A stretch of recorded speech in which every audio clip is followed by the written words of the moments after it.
closer, please. Can't hear you. Hang on. Hello. Is that better? Yes. Yes. How is that? You have to do the whole interview like this. How's that? Is that okay? Rubbish.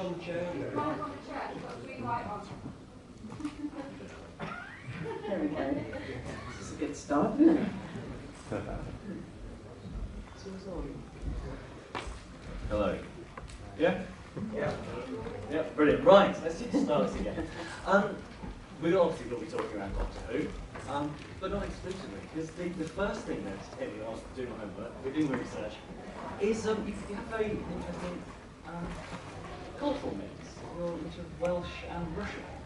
Yeah, that's right. So I'm half Welsh. My grandparents, they're sadly passed away now, but they lived in a very small village called Baselick, just outside of Newport, South Wales. And my grandmother, on my father's side, she was Russian. So I'm actually I'm half Welsh, quarter English, and quarter Russian.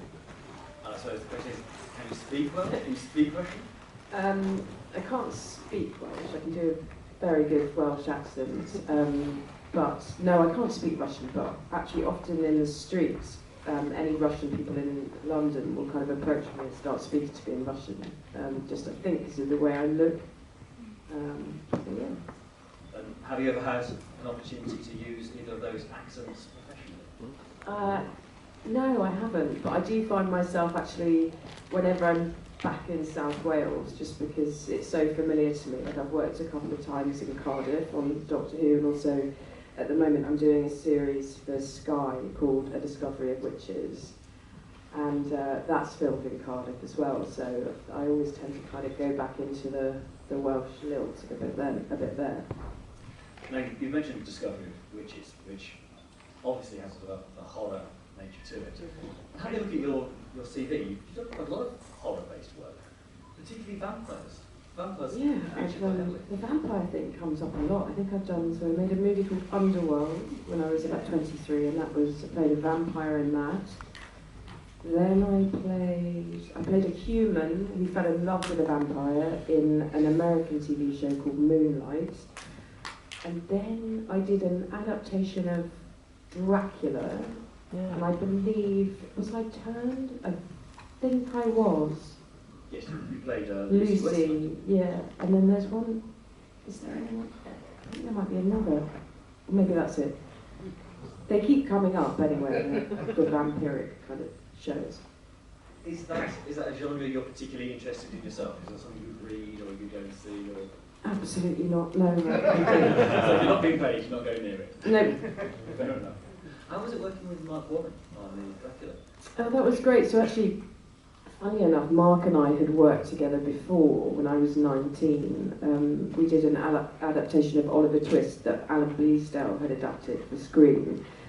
And we always end up, whenever I've worked with him, we end up having really horrific scenes to shoot. But because we've become friends on Oliver Twist, where he played a guy who attacked me while my character was 9 months pregnant, and his character was epileptic, and so while he was kind of in character doing that scene, he was on top of me, straddling me, and decided that he thought his character should have an epileptic fit as that was going on, and then proceeded to start sort of shaking his mouth and his head, and all this spit came out on top of my head. Actually, some of it went in my mouth, which was so... and then when we made Dracula together, so he played Dracula, I played Lucy, and we had a scene where, again, funnily enough, he was straddling me, and we were both... So he was topless, I kind of had a white sort of chemise nightie on, and in that one, I had to kind of, well, so first of all, he was kind of, there's blood going everywhere from his mouth, and then I had to rise up and pretend to bite one of his nipples. So Mark and I know each other very well. Sounds like it, yeah. Actually, I imagine the hardest thing about doing those sorts of things with someone you get on with is inevitably you end up getting a giggle. Yeah, or you end up vomiting. Yeah. And you also worked with David Suchet on that? Yes, I did. Yeah, that was lovely. He was really nice, really, really nice. Was he playing Van Helsing? Yes.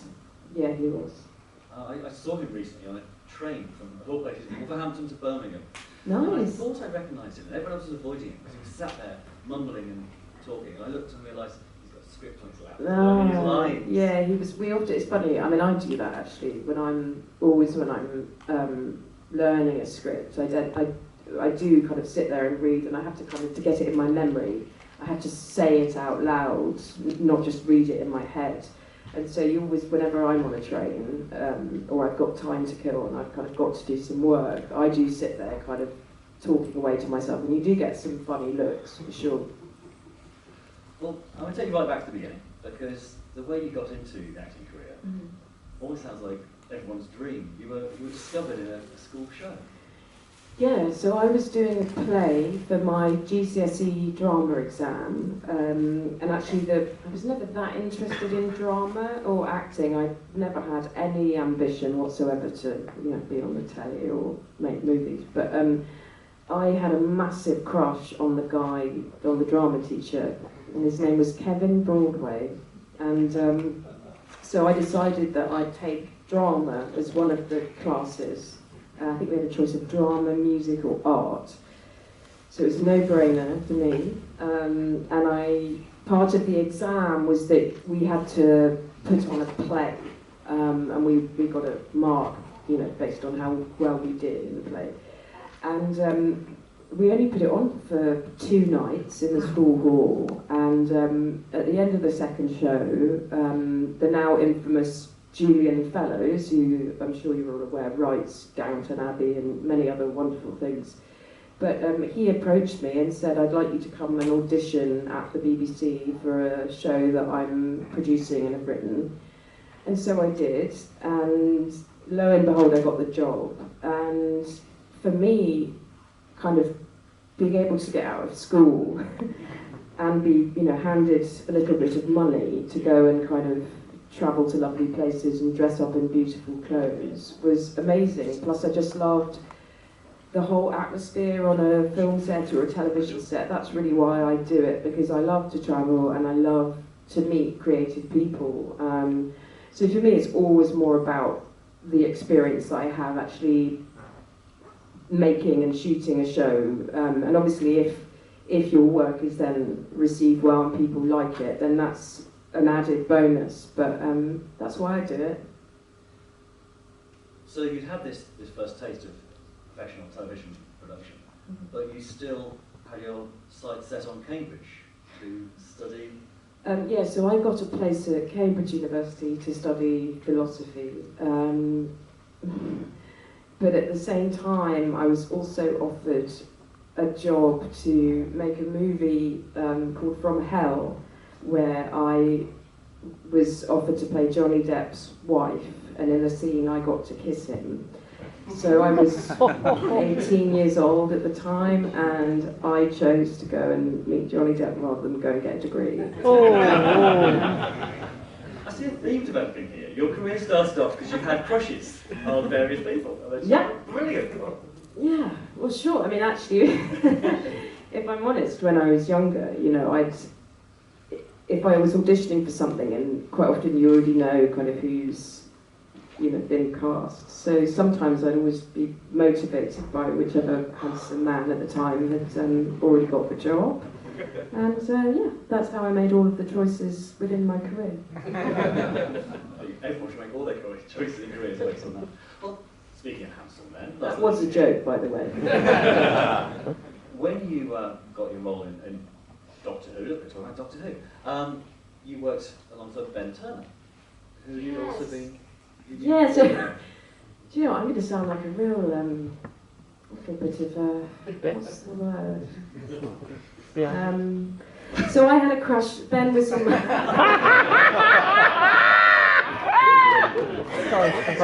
Crush on Ben Turner as well. Oh my God. Yeah, he never knew it at the time, because I was actually really, really shy at school. And this was actually at sixth form college, so I must have been 16, 17, 16, 17.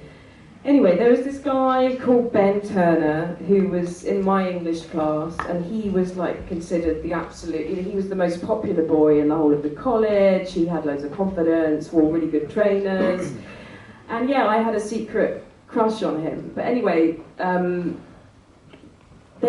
so when I was offered the Doctor Who episode, Girl in the Fireplace, I looked down the cast sheets, and there's Ben Turner. So anyway, he never made the cut in the end, because I also met David Tennant. Oh, yes.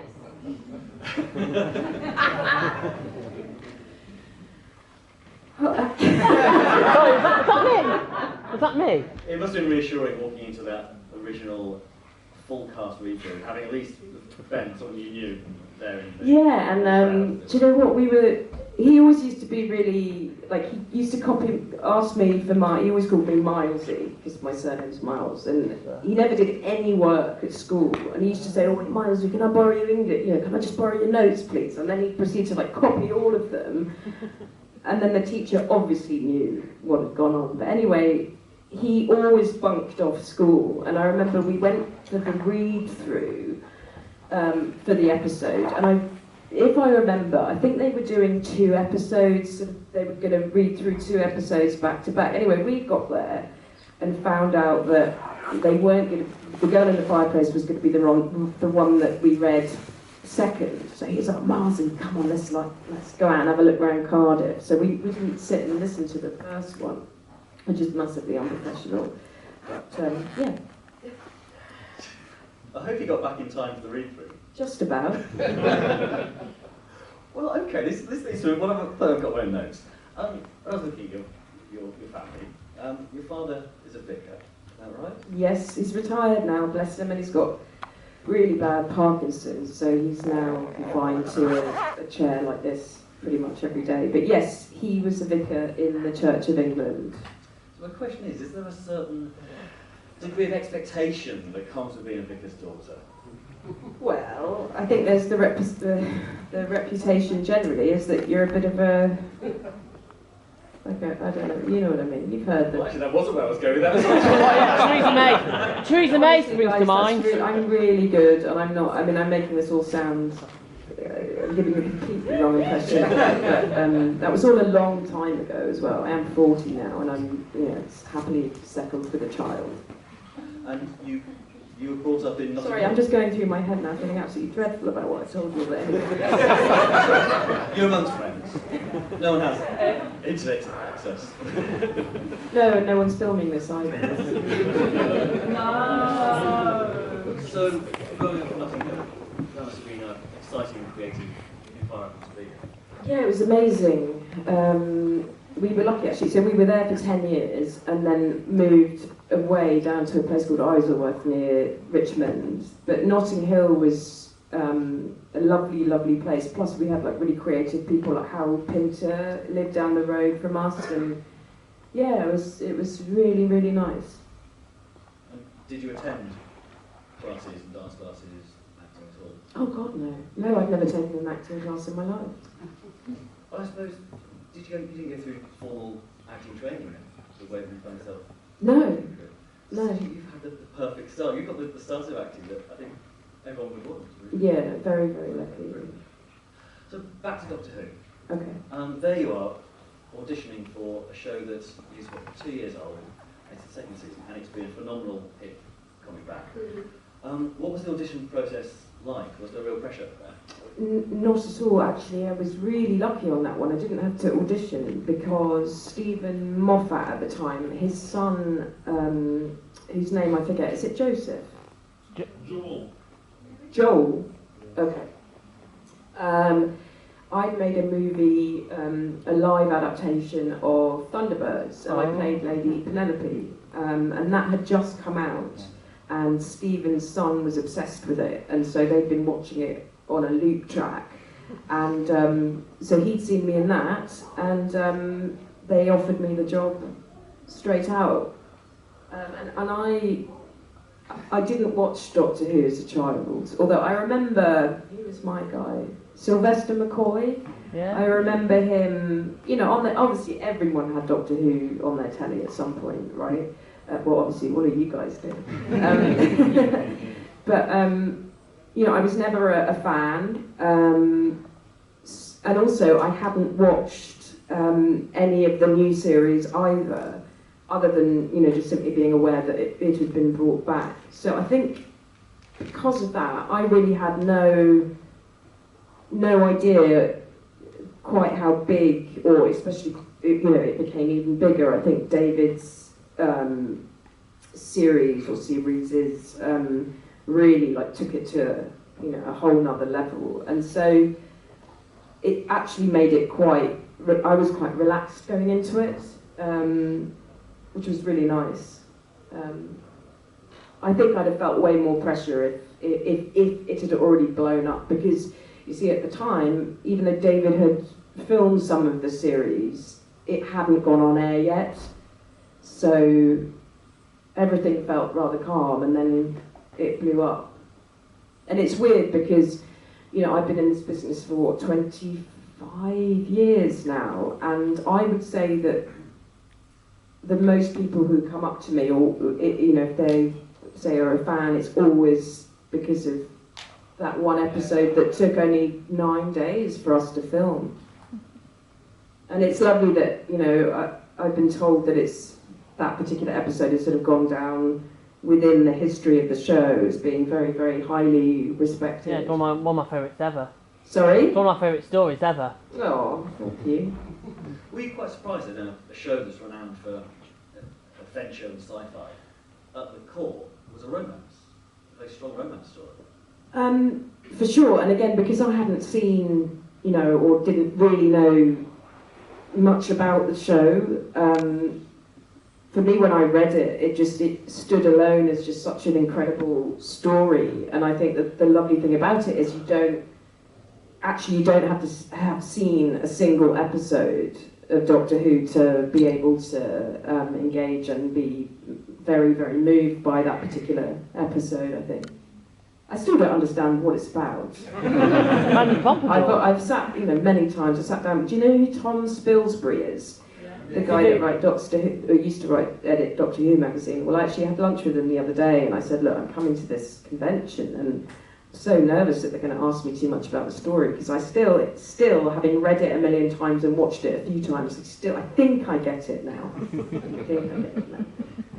It's funny actually how many actors have come on to convention and are nervous because they say, "I'm not a sci-fi fan, I'm not a Doctor Who fan." Yeah.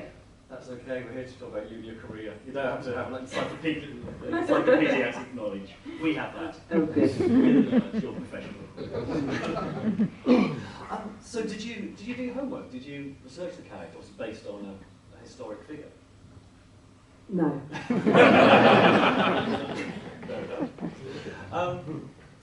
Locations. Seems like beautiful places you were filming at. Was it one particular hall you were working at, or was it?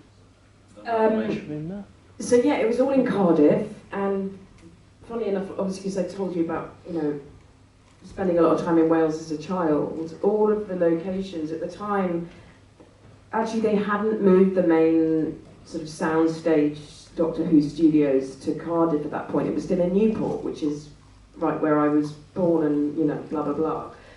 And some of the locations were at places that I used to go and play at a child. We shot, I think, the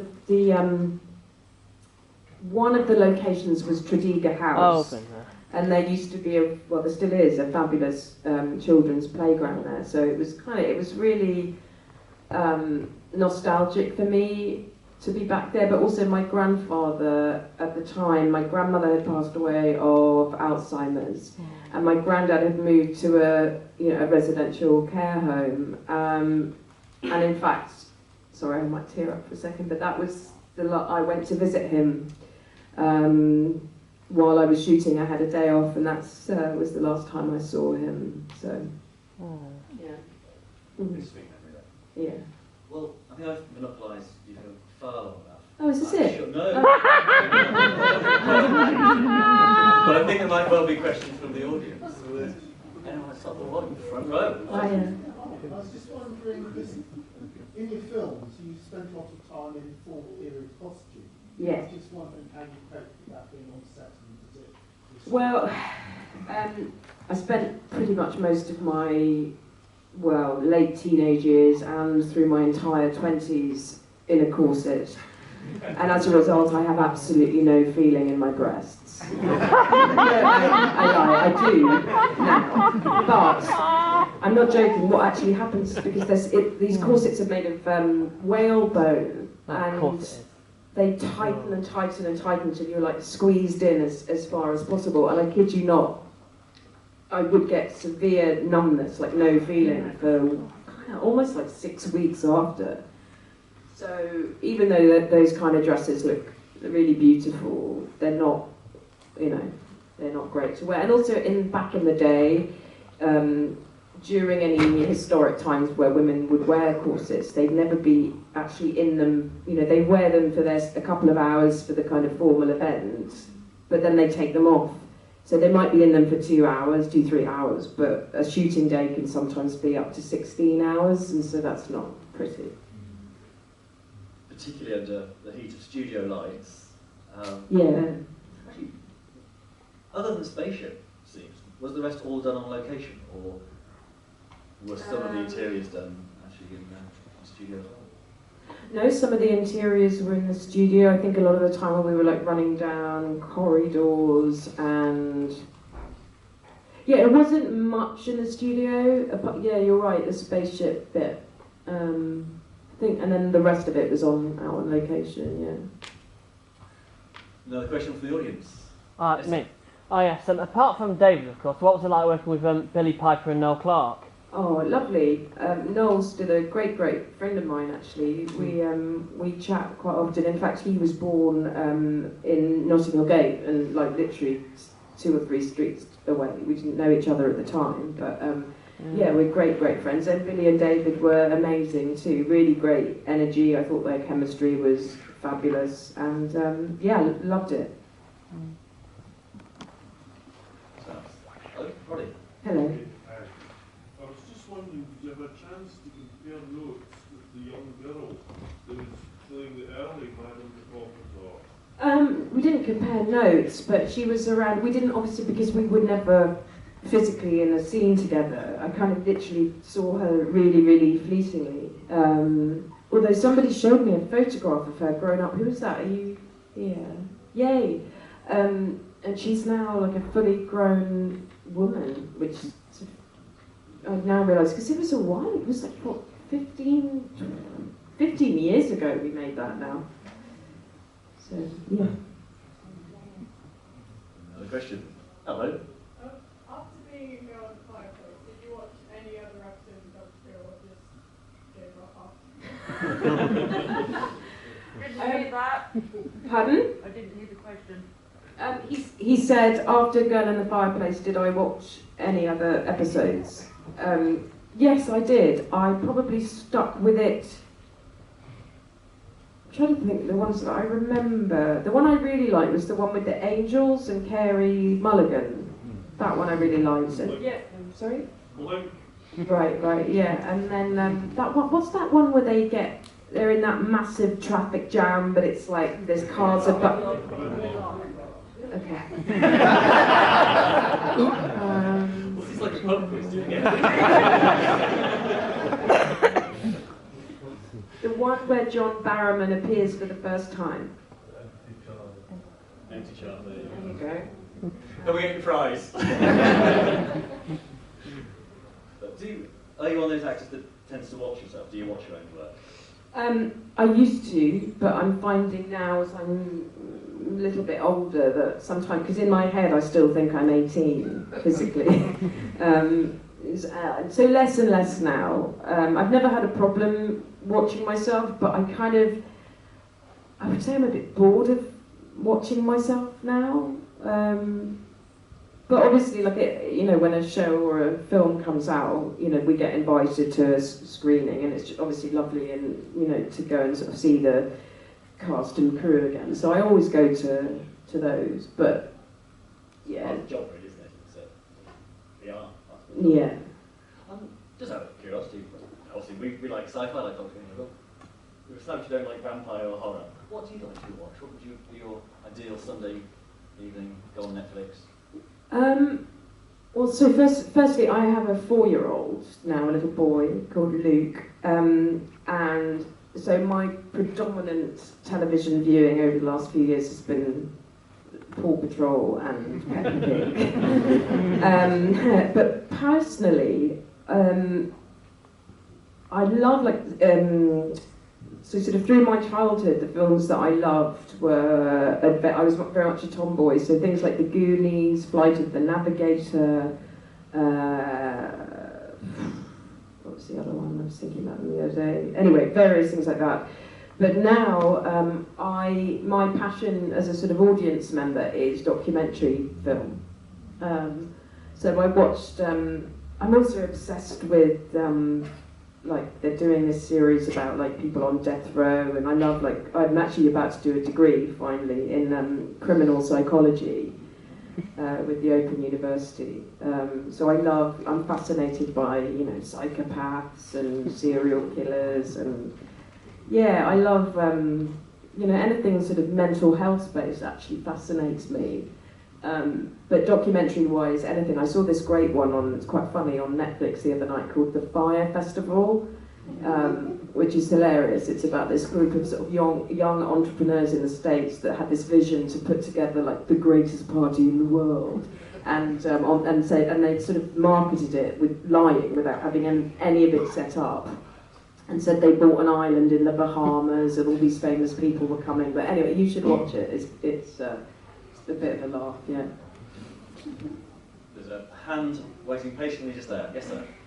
So you mentioned sort of obviously you're not watching as much of your work back now. Have you ever, when you watched any of your work back, been surprised that the edits changed what it was in the shooting process? Sorry, the edit? Yeah, so the final product has been different and has resulted in something that you weren't expecting from when you worked on it.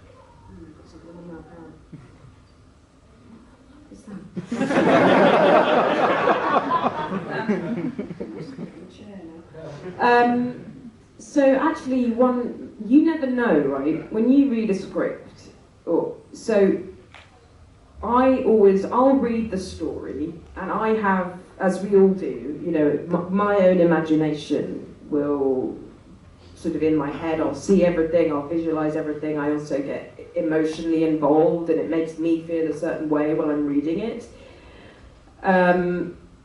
And then you get to the actual shooting of it, and so sometimes some of the actors look exactly like you envisioned the character to look, but also they might behave in a different way, or blah blah blah blah blah. Some of the images you had in your head of how the landscapes or the interiors of the rooms were going to look have changed.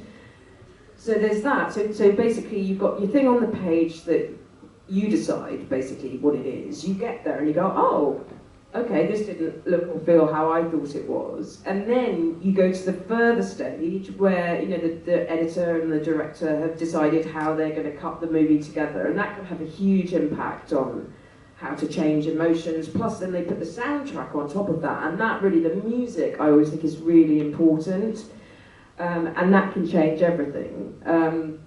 So always the finished product is something different than you've ever imagined, and that's lovely though, because it means that through each stage you kind of see something new.